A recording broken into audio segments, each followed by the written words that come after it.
vídeo vai ser um vídeo mais para compartilhar um pouco mais da minha experiência e trazer uma sugestão aí de passo a passo para responder as notificações do Ministério Público do Trabalho.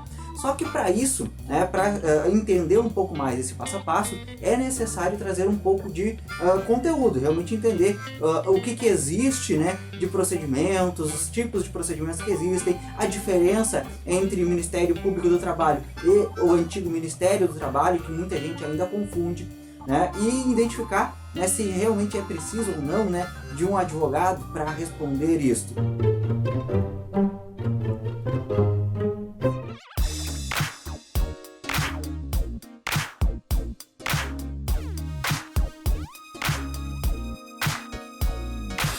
E agora, então, vamos para o passo a passo, a minha sugestão de passo a passo, né? Que tipos de notificação você pode receber, né? Você pode estar tendo que responder. No PA de arbitragem e mediação, geralmente a notificação é para comparecer em uma audiência. E aí, considerando que o objetivo desses procedimentos é essa questão da arbitragem e da mediação, geralmente tem aí uma apresentação de documentos, né? E se vai lá justamente para demonstrar as suas razões, para verificar na arbitragem, né? O árbitro, que seria então, no caso, um membro do MPT, iria identificar e dizer então qual seria o procedimento correto, quem teria razão ali naquela questão. Na mediação ele iria buscar então a conciliação das vontades de ambas as partes, né? Outra notificação que tu pode receber é para comparecer em audiência em IC, em PP, também em PAJ. Em PAJ, se tu receber uma notificação para comparecer em audiência em PAJ, tu já sabe que está vinculado então a um processo judicial e é extremamente importante então que tu saiba o que diz esse processo judicial, né? Quais são as obrigações que foram assumidas ou que a empresa foi condenada a cumprir, né, naquele processo judicial e quais são as provas que talvez tu possa angariar aí para comprovar que tu está regular. No PP, por exemplo, geralmente vai se chamar a empresa ou vai se receber uma notificação para audiência para prestar esclarecimentos, principalmente. Então ainda não seria um momento propício ainda para a apuração da ocorrência do fato, mas nada impede que isso aconteça durante a audiência.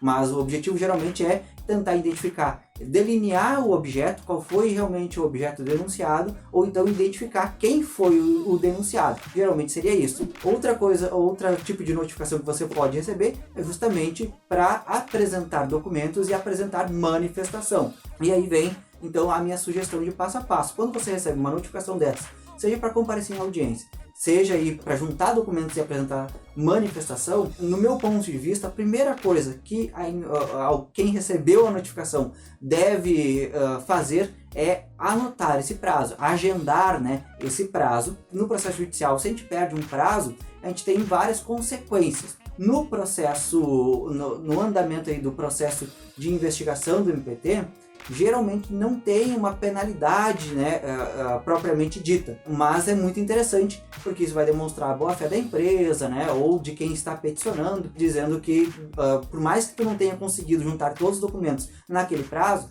tu pode juntar os documentos que tu conseguiu e pedir prazo para complementar, né?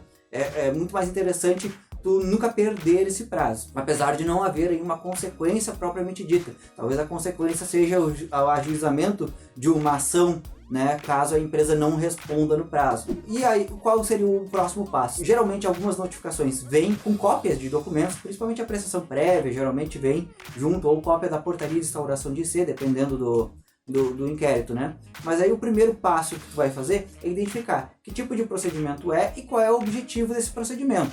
Então esse seria o segundo passo, é tentar identificar isso para te começar a se situar, né, e elaborar de repente uma estratégia, se for o necessário, para responder essa notificação. Se é notificação para apresentar, para juntar documentos, tu já aciona os setores responsáveis para começar a angariar, né, a procurar e juntar todos esses documentos, e tu vai ter que já avisar esses setores responsáveis que é necessário então também se planejar para ter tempo nesse prazo da notificação para digitalizar esses documentos, né? Porque tu vai ter que juntar isso em forma de um meio eletrônico. Hoje em dia, o procedimento todo é eletrônico, os advogados, as empresas podem se cadastrar para solicitar acesso e juntar esses documentos através de um peticionamento eletrônico, tudo através aí do site do Ministério Público do Trabalho da sua região. Aí vai depender de cada região, vai ter um site que vai ser direcionado e vai ter aí acesso ao peticionamento eletrônico. Fez isso, avisou os setores responsáveis para juntar esses documentos. Na minha opinião, O próximo passo seria fazer um pedido de vista desse procedimento. E aí é interessante para fazer o pedido de vista o quanto antes, para ter acesso a esse procedimento, né, ao que tem naquele procedimento para te entender e poder elaborar então a tua manifestação, se for o caso. E aí interessante não deixar o pedido de vista para ser feito muito mais tarde, porque se é a primeira vez que tu está respondendo uma notificação para o Ministério Público do Trabalho, talvez tu vai ter que fazer um cadastro. Muitas vezes aí quem não tem certificado digital, talvez vai ter que ir e comparecer presencialmente numa sede do MPT para validar o seu cadastro, para poder fazer esse pedido de vista, para poder juntar os documentos posteriormente. Então é interessante já providenciar esse cadastro e esse pedido de vista o quanto antes, para não se enrolar, né? Não ter um problema quase no limite do prazo e não conseguir protocolar, não conseguir peticionar no procedimento, né? Por causa disso, né? Seria esse então o próximo passo, realizar então o cadastro e pedido de vista do procedimento, tendo acesso então a esse procedimento, realmente é sentar e elaborar então a sua manifestação, juntar os documentos, talvez aí ressaltar o que te interessa, né? Para provar a tua versão, os teus argumentos. Digamos que tu alega uma determinada situação, mas o Ministério Público do Trabalho não solicitou aqueles documentos que comprovariam a tua alegação.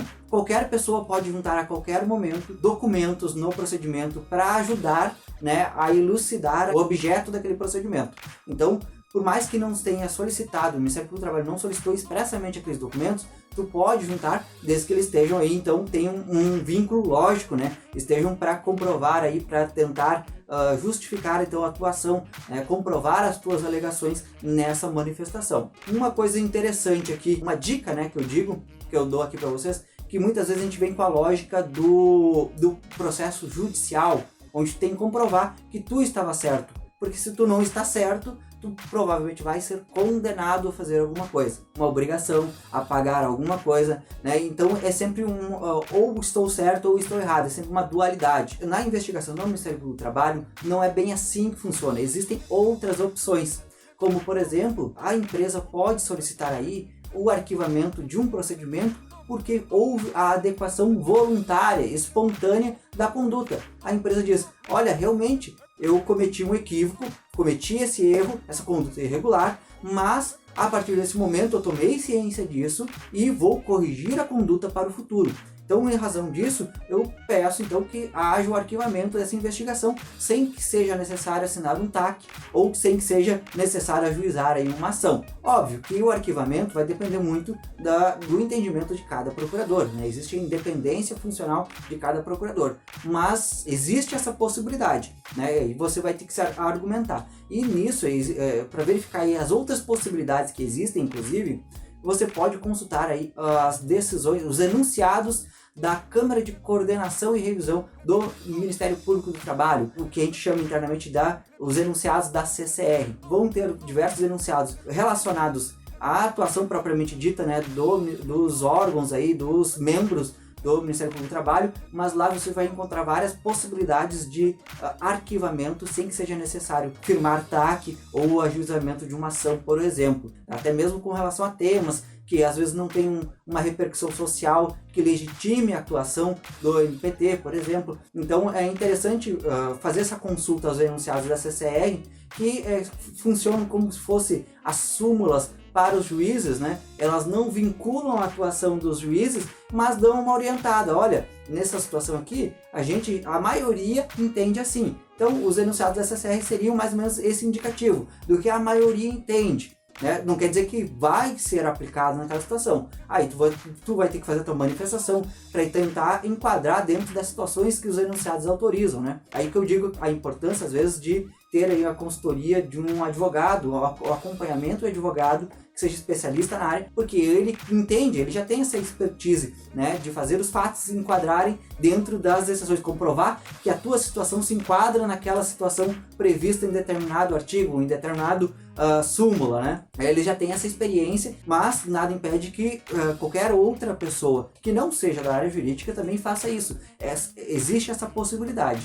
Então, tu vai preparar então tudo isso, vai elaborar então a tua manifestação e vai juntar os documentos que foram solicitados, bem aqueles que vão comprovar, né, vão justificar as tuas alegações. Feito isso, então é só fazer então o peticionamento eletrônico no MPT. E aí tu fez a tua notificação. Seriam esses o passo a passo, basicamente. Eu ainda acrescentaria para a empresa ficar acompanhando aí periodicamente o andamento desse procedimento, até mesmo para verificar se houve o arquivamento, se de repente o Ministério Público ainda não se convenceu com a tua manifestação, com os teus documentos, se não vai solicitar outros documentos, talvez, quem sabe, solicite aí a ação fiscal, por alguns órgãos, talvez ouvir trabalhadores que sejam desligados. Bom, aí vai depender da atuação de cada procurador para identificar isso. Mas é interessante a empresa ir acompanhando justamente para saber o que está acontecendo. Não achar simplesmente que fez a notificação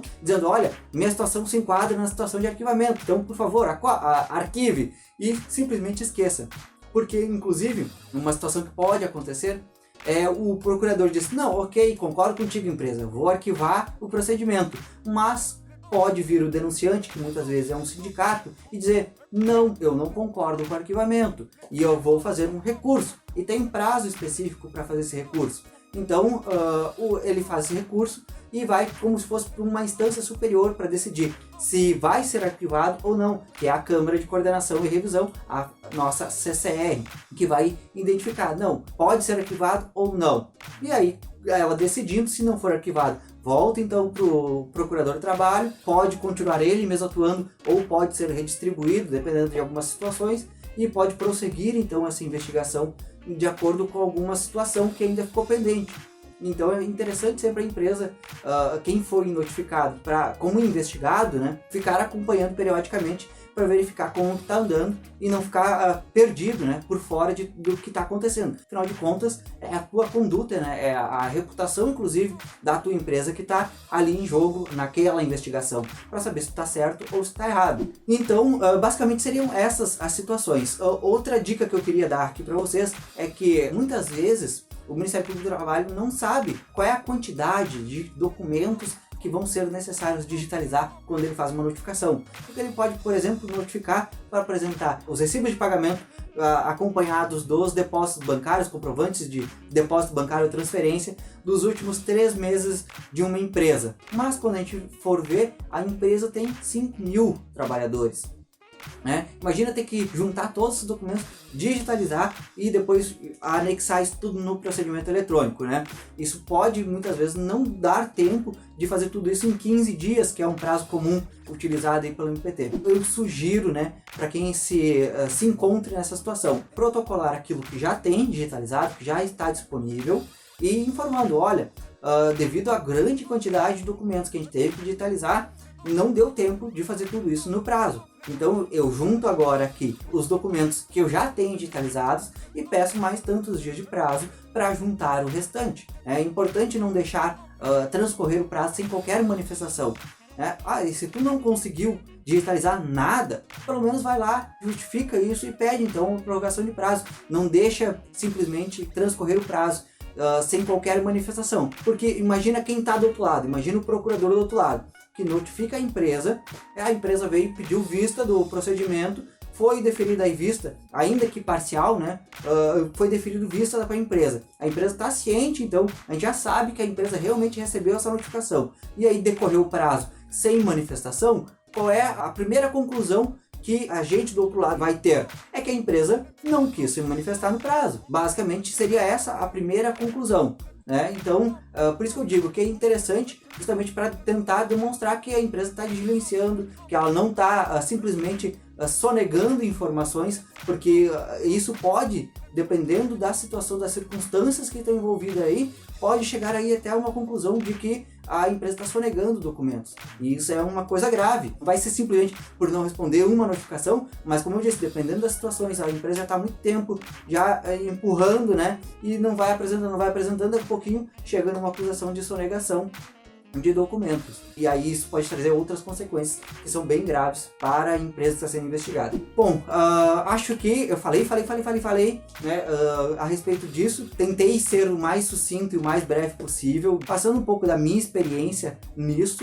Espero que vocês consigam entender e aproveitar então esse conteúdo para entender um pouquinho mais a lógica do andamento do procedimento e como que vocês podem, como que quem está sendo investigado pode intervir aí para facilitar o desenvolvimento dessa investigação, do meu ponto de vista, pelo menos me parece que seja do interesse da empresa também auxiliar aí na apuração dos fatos investigados e não atrapalhar. Porque quanto mais rápido isso se resolve, mais rápido ela sabe que está agindo da maneira correta ou não, né? E mais rápido ela se livra dessa preocupação. E isso, no final das contas, pode continuar afetando o andamento da empresa, porque vai se pedir cada vez mais documentos, várias intervenções aí que o Ministério Público pode fazer dependendo da situação aí da empresa. Então, tudo isso são incômodos que provavelmente nem o Ministério Público do Trabalho quer, né? Que o Ministério Público do Trabalho quer que todo mundo esteja regular, e quanto mais rápido a empresa demonstrar que está agindo de forma regular, melhor, né? Tudo funciona mais rápido. Tanto o procedimento investigativo quanto a empresa também consegue se livrar disso de uma forma mais séria e muito mais tranquila, inclusive, né? Sem aquelas famosas brigas. A gente vê muitos advogados falando, né, que tem brigas ferrenhas com o Ministério Público do Trabalho, às vezes também do outro lado, né, fiscalização do trabalho, o Ministério Público do Trabalho dizendo que tem brigas ferrenhas, né? Acho que a intenção da grande maioria não é que isso aconteça. É realmente que tudo se resolva da forma correta e mais séria possível, né? Todo mundo busca essa efetividade, né? A minha intenção com esse vídeo é trazer um pouco dessa minha expertise para que vocês possam entender um pouquinho mais e também saber como que vocês podem colaborar para isso. Espero que tenham gostado do conteúdo e, apesar de não ter um script propriamente dito, acho que foi um conteúdo bem denso, tem bastante dica aí dentro. Então eu acho que vale aí um like nesse vídeo, e se você acha que ele pode ajudar outras pessoas, compartilhe, manda para o teu amigo, para o teu colega advogado, para o teu amigo aí que está de repente enfrentando esse momento, né, tendo que responder essa notificação. Compartilhe então esse vídeo, que talvez possa ser aí uma luz para que ele possa cumprir essa tarefa aí satisfatoriamente. Então, muito obrigado, sucesso, tchau!